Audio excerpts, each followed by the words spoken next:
गुरुदेव ने उन वेदों का भाष्य ही नहीं किया, सरल रूप में प्रस्तुत ही नहीं किया, उन्होंने उन वेदों को अपने जीवन में जिया। कैसा जिया?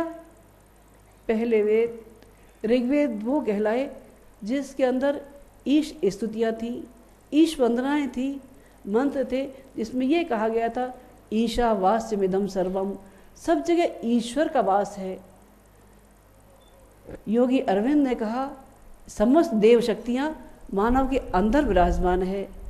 मन इंद्र का प्रतीक है, अग्नि दृढ़ इच्छा शक्ति की प्रतीक है, और सदा शिव रुद्र महाकाल पाप ताप अज्ञान के संहार करता है। ये सब आदमी के अंदर विराजमान है।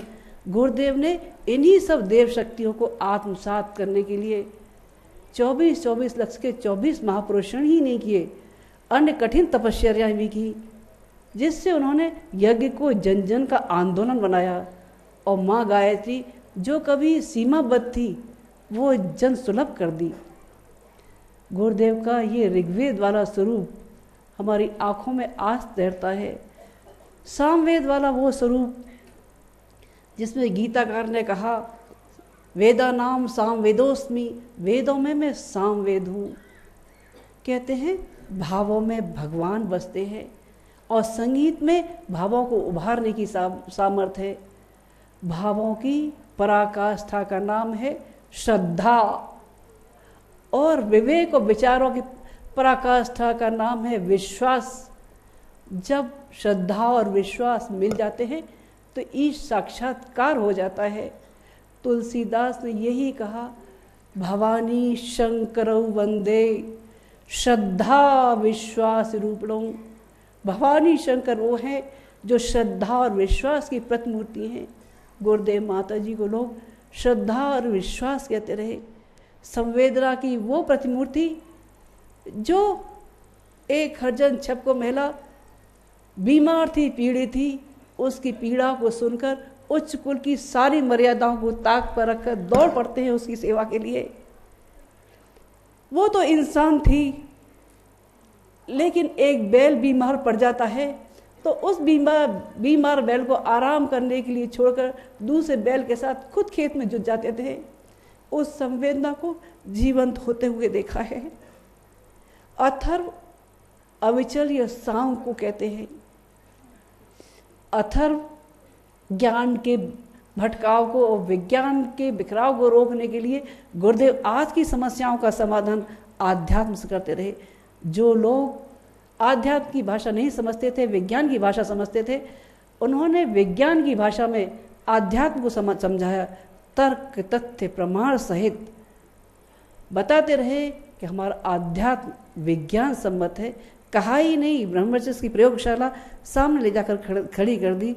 यूनिवर्सिटी में इतने सारे प्रयोग, इतनी सारी थीसिस लिखी गई कि लोगों के सामने जब परिणाम सामने आएंगे लोग दांतों तले उंगली दबाते लेते हैं कि इतना बड़ा अनूठा काम। यजुर्वेद के उस रूप को गुरुदेव को जीवंत होते देखा है, जीवन में जीते देखा है। गुरुदेव का विचार गायत्री थे तो कर्म यज्ञ था। किशोरावस्था से ही उन्होंने अपने जीवन को एक साधनाग्नि बना लिया था।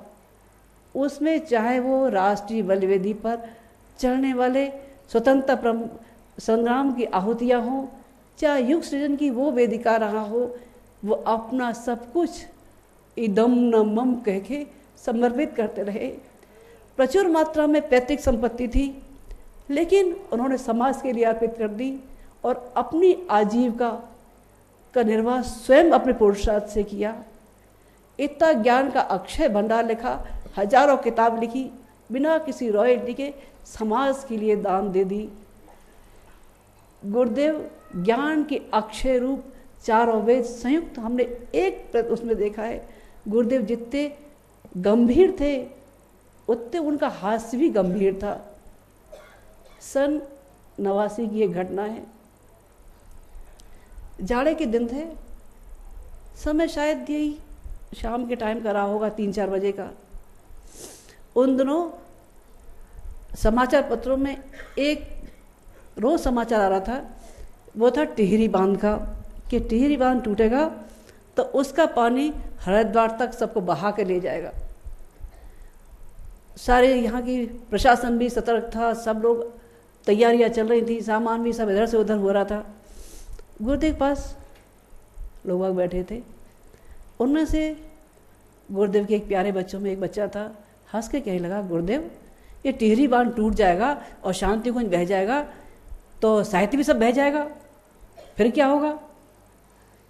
गुरुदेव हंसने लगे, कहने लगे, अच्छा ऐसा लगता है कि इसीलिए तू अपनी किताबें जो हैं ब्रह्मचर्य में रखता है, पर बेटा वहाँ पे भी गंगा जी हैं, फिर क्या होगा? बोले ऐसा कर, तू अपनी सारी किताबें दे जा, मैं रेगिस्तान में कहीं रखवा देता हूँ ताकि किताबें नहीं बहे, वहाँ बाढ़ पहुँच नहीं पाएगी और तेरी किताबें सुरक्षित रह जाएगी। सबका तनाव वाला चेहरा हंसी में बदल गया।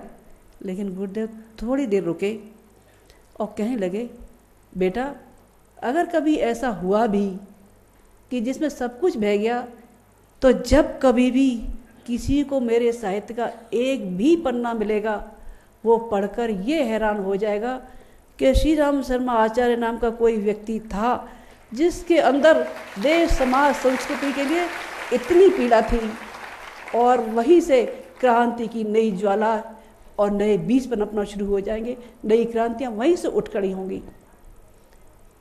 गुरुदेव बड़ी बड़ी बातें छोटे रूप में सहज के जाया करते थे। महाकाल गुरु गोविंद सिंह अकाल तख्त के लिए पंच प्यारों का आह्वान कर रहे थे। गुरुदेव ये उदाहरण हमेशा अपने बच्चों को देते रहे, कहते रहे, गुरु गोविंद सिंह के पंच प्यारों की तरह से मुझे भी मुट्ठी भर लोगों की ज़रूरत है जो देश समाज संस्कृति के लिए अपना सब कुछ दांव पर लगा सकते हो। सन 58 में 5 आत्मदानी पहले निकल के आए थे। उसके बाद गुरुदेव के आह्वान पर हजारों की संख्या हुई, फिर लाखों की संख्या हुई। आज उनकी राह पे चलने वाले, उनके लिए अपना सब कुछ दांव पे लगाने वाले लाखों लोग मौजूद हैं। भविष्य में संस्कृति के उत्थान के लिए लोगों ने क्या किया, जब कभी भी इसका मूल्यांकन होगा तो इन लोगों को याद किया जाएगा कि देश समाज संस्कृति के लिए समय की धारा को पलट देने वाले लोग भी ऐसे थे जिन्होंने अपने गुरुदेव के लिए अपना सब कुछ दांव पे लगा के आगे बढ़ गए थे। ये मिशन हमेशा उन लोगों का ऋणी रहा है जिन्होंने नींव के पत्थर बनकर आगे हमेशा कदम बढ़ाए हैं और गुरुदेव माता जी के लिए अपना सब कुछ दांव पे लगाया है। आज याद आता है सन 94 का वो दिन जब गुरु पूर्णिमा के दिन माता जी यहाँ नहीं थी, दिल्ली में थी। माता जी कहने लगी, बेटा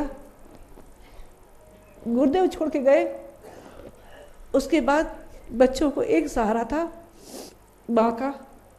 आज माँ स्थूल रूप से नहीं दिखेगी तो बच्चे परेशान हो जाएंगे।